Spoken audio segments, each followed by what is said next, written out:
So yun na nga no, tapos na tayong magpunta dito sa DJI Authorized Service Center sa May Makati. And balik na tayo sa ating base camp.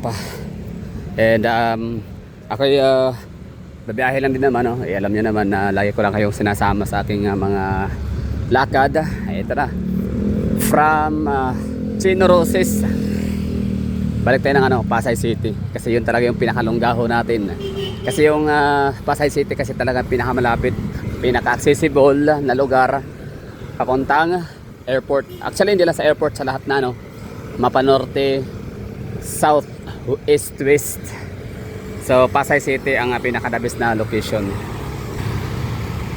So ito yung Chino Roces Avenue. Grabe yung init.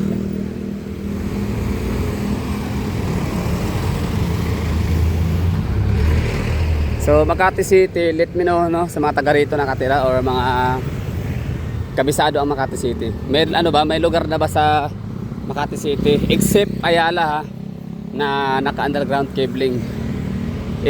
Kung wala pa, so ibig sabihin dalawa pa lang ang highly urbanized city sa Pilipinas na mayroong underground cabling system. It's Davao City and Iloilo City. Tama.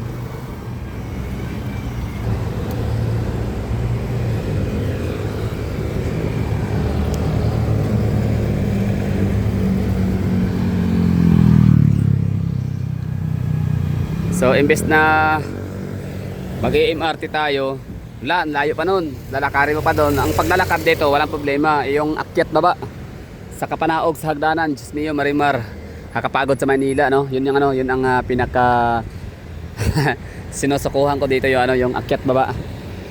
Talagang masakit sa paa, masakit sa tuhod, akyat baba para kang daig mo pa na sa bundok kasi palaging up and down. Walang ilog pero napakaraming tulay.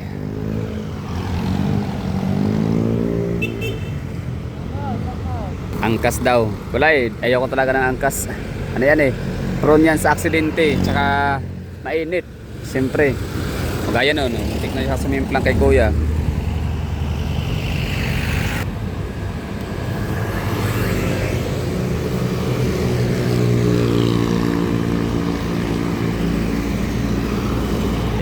Taxi.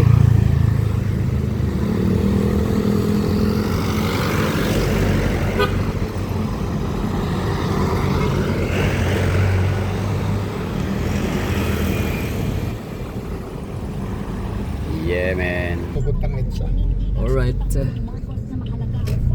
Dadating Ayala? Hindi na. Quirino lang? Oo. Sige. Malalayo kasi tayo doon. Tapos natin, tagig na labas natin doon. O kaya ikot tayo ng Ayala. Tama. Sige, basta hatid mo ko sa top.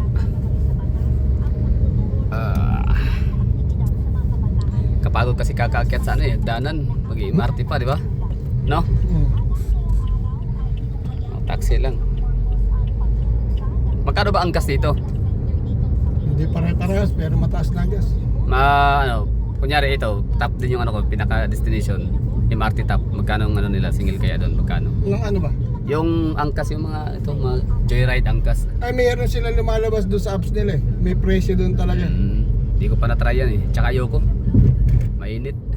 Hindi mainit. Takaw, disgrasya. madadali ka nga. Tama. Yung Takaw disgrasya, no? Oo. Tamang mabibilis ka. Talagang kaya yung iba, yung mga call center. Kaya yung call center na kapitbahay namin, PWD labas niya. Ganda-ganda niya. Yun, di ba? Kaya alis parehas din naman ng bayad. Doon, di ba? Magkaparas lang, taxi, no? Taxi talaga yan, yung pinaka-safe pa. Mabunggo man tayo at least, di ba? May mapupulot pa, no? Kunting gas-gas lang. Wag lang takbo ng 120. Magkano, ba? Ilan ba yung pinaka-KPH dito sa Manila? Makakatakbo ng swerte ka na makapagtakbo ng 60 rito. Pag walang traffic, kunyari. Sa ating gabi yun. So, pwede kang patakbo ng 120? Ay, hindi naman. Hindi naman. Sobra na yun, mga 80 lang. 80. Pero yung pinaka-speed limit talaga dito, gano'ng kabilis? Dito sa baba, wala speed limit sa taas Ah, 60 sa Skyway. Hindi, 80 na ngayon ang Skyway. Ay, 80 na ba? Oo. Ah, So ibig sabihin sa baba, wala nang wala na pinaka-speed limit. wala na. Wala na. Yung mga sinakatakbo lang matulin dito sa baba. So, kaya nga mas maraming patay pag madaling araw, no? Oo. Kasi wala nang traffic. Siyempre, ano yan, mabilis ang patakbo niyan kasi walang traffic, di ba? Walang masyadong sasakyan sa kalsada. Tsaka lasing yung iba. Oo. Di ba? Wala pa lang ano dito, speed limit. Meron din yan, kaya hindi na maano kasi nga Sa dami. Traffic. Tsaka sa dami sasakyan, no? Oo, sa traffic nga. Sa amin kasi sa Davao, kahit walang traffic, mabagal pa rin. Speed limit talaga doon. Davao City ka. Oo. Talagang ano doon eh.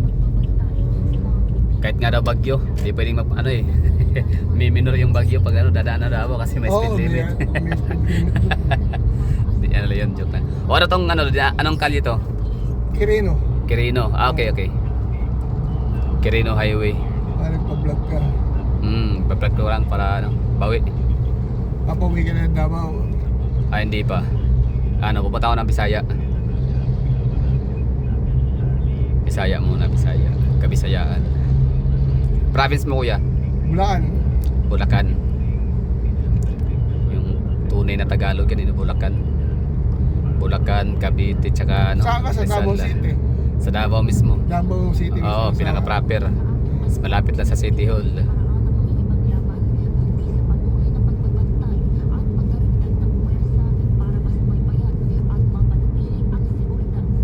Nung nandun ako sa doon ako sa Mindanao, doon ako dumadaan. Sa Davao. Oo. Sino pinupuntan mo doon? Sa sa Coronadal, sa Cotabato. Sarchin. Doon ako pumapasok. Pasok ng Trabaho.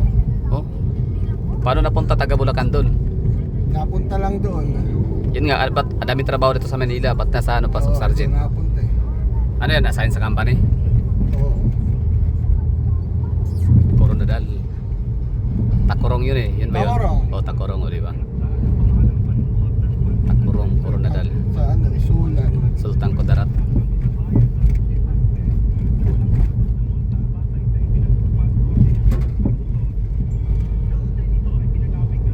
Gano'ng katagal doon? Tagal din ako doon. 11 taon ako doon.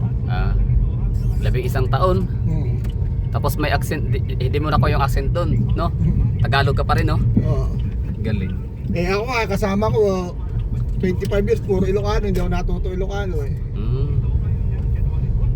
Pero ibig sabihin may natututunan ka na masyado sa Bisaya at saka Nakakaintindi lang ako.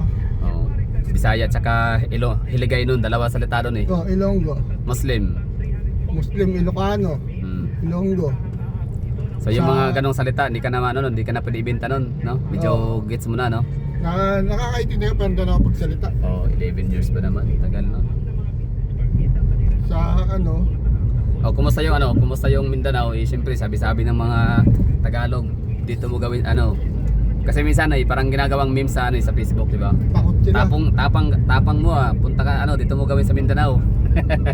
Di naman payapa kaya doon, di ba? Masarap ang buhay doon kung halimbawa rin na magkaroon ng konting puno, gusto ko October. Doon ulit sa Doon ako babalik. Coronadal. Oo. Tahimik doon. Payapa. Province feels talaga doon. Tsaka mali yung pagkakakala natin sa mga Muslim na gano'n. Oo. Mababait ang mga Muslim. Huwag mo lang tatarantaduhin. Kahit sino naman, kahit sa Bulacan, mababait Oo. din eh. Tarantaduhin Kahit yung mga naman taong Bulacan. Katoliko, may mga traidor din eh. Kahit mga Bulakenyo, mababait yan. Pero pag tatarantaduhin mo yan, di ba? Kakatay din yan. Kahit anong lahi, wala sa yan eh. Wala sa tribo yan. Nasa tao talaga yan. Langgam na, kaliliit, di ba? Kinakagat kita. Di ba? Pag napakan mo yung langgam, nangangagat yan eh. Tao pa. Kaya kung pagka kayo papala rin na magkaroon ng gusto ko doon bumalik.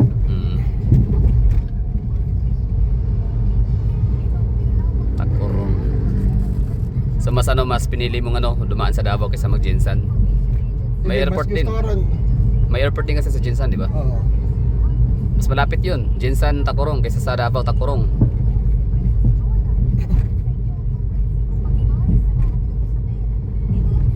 Sa amin ngayon sa Davao, daming Tagalog na rin. Daming nag-migrate doon. May tiyahin ako doon sa Bangkal. Ayun, Bangkal. Oh. Lapit lang din niya sa ano. Bangkal. Sa likod ng Seymour, bahay niya. Ayun, kapitbahay sila ni Digong. Lahi na Hernandez. Mm. Taga doon si Digong eh, Bangkal. Sa Digong. Oo.